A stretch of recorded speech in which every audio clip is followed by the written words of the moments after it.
है और दूसरा जीव उसी वस्तु को ग्रहण करने के भाव से कर्मों का बंध कर रहा है। वस्तु ने क्या किया?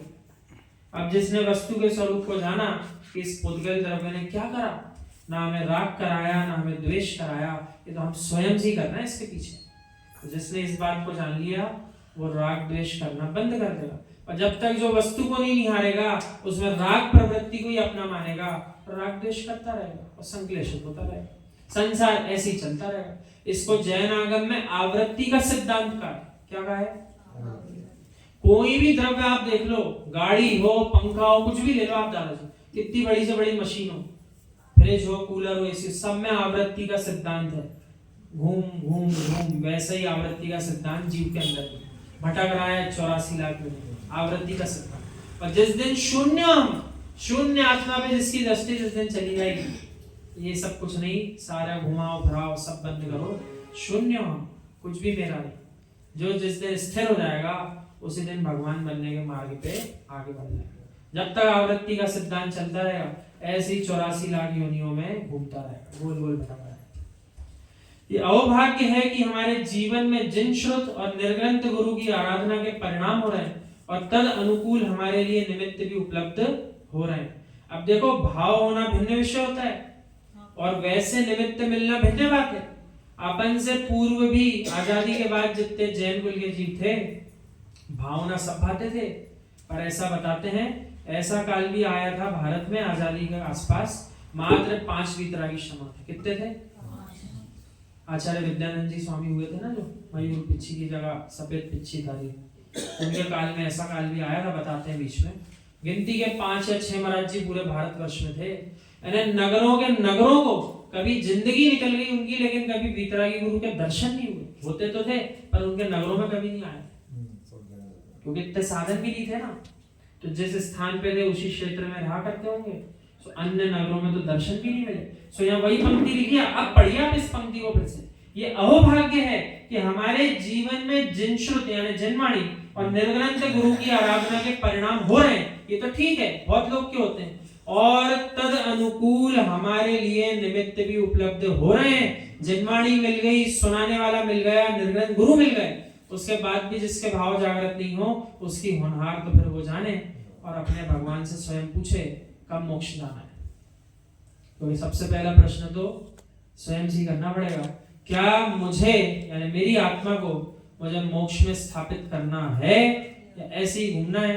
ये पहले प्रश्न का उत्तर स्वयं से लेना चाहिए।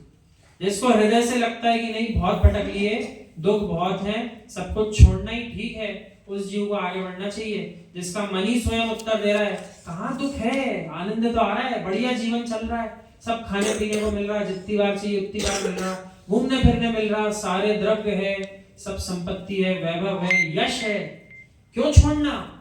उसे जीव को संयम में आगे इसलिए नहीं आना चाहिए, उस संयम की विराधना करके जिन धर्म की आराधना नहीं विराधना करेगा, उसको आगे नहीं बढ़ना चाहिए। जिसके अंदर से निर्णय जिसको सही में हो गया कि नहीं सब छोड़ना ही है और छोड़ना ही है तो आगे बढ़ना ही पड़ेगा, वही आगे बढ़े तो वो अंदर से हृदय से उसका पालन करेगा, अन्यथा कुछ नहीं होगा। हमने 9:45 बजे रात्रि में महाराज जी से इतना सा कह दिया, हमने किया महाराज जी वो तो मौन थे, पहली बार केशलोचन हुए होंगे तो पीड़ा तो हुई होगी, तो हमारे मुख से बोलना हुआ, वे मौन थे, आगे का 8-10 बाल निकाल के हाथ आगे करके हाथ में पकड़ा दिया हमारे, बोले कुछ हुआ क्या? नहीं महाराज जी, ये सही की घटना बता रहे हैं हम 2 दिन पहले की, महाराज जी के बिहार करने के 1 दिन पहले रात्रि हाँ बोलना हुआ और उनने हमसे कभी निकलते नहीं, और उन्होंने एक बार में हमारे आगे का 8-10 निकाल हाथ पकड़ के आगे रख दिया, बोले ऐसे होता है। हाँ, उन जीवों से प्रश्न करना, भारत के बाहर की बात ही क्या करो, भारत के अंदर भी ऐसे प्रदेश हैं जहां वीतरागी निर्ग्रंथ मुनियों के चरणों का आश्रय उनको प्राप्त नहीं होता। वे जीव तड़प रहे हैं, समझ रहे हैं कि अहो यदि मृत्यु का काल आ गया और कहीं मन में भाव आया कि किसी दिगंबर मुनि के दर्शन कर लूं, तो हे मित्र वे आंख खोल सकते हैं पर आंखों के अंदर गुरु को नहीं देख सकते। ऐसे कितने सारे प्रदेश हैं, आप गिनती करोगे ना तो 10 से 12 प्रदेश निकल के आएंगे 28 में से, जहां पर सामान्यतः मुनिराजों का विचरण होता है और उनका निमित्त अपन को मिलता है, उसमें से एक मध्य प्रदेश में। बाकी के जितने ये 15-16 राज्य हैं वहां तो बड़ा भाग्य होगा किसी जीव का, कभी किसी समय किसी वर्ष किसी गुरु का योग मिल जाए तो ठीक। बाकी जितने जैन वहां रहते हैं उनके पास देव हैं, शास्त्र भी हैं, लेकिन गुरु का संयोग उनको कभी नहीं मिलता। अपन उन प्रदेशों में रहने वाले जीव हैं जिनके पास तीनों का संयोग है, देव भी हैं, शास्त्र भी हैं, गुरु भी मिल जाए, तो उनका पूरा अपन को संयोग और आनंद लेना चाहिए।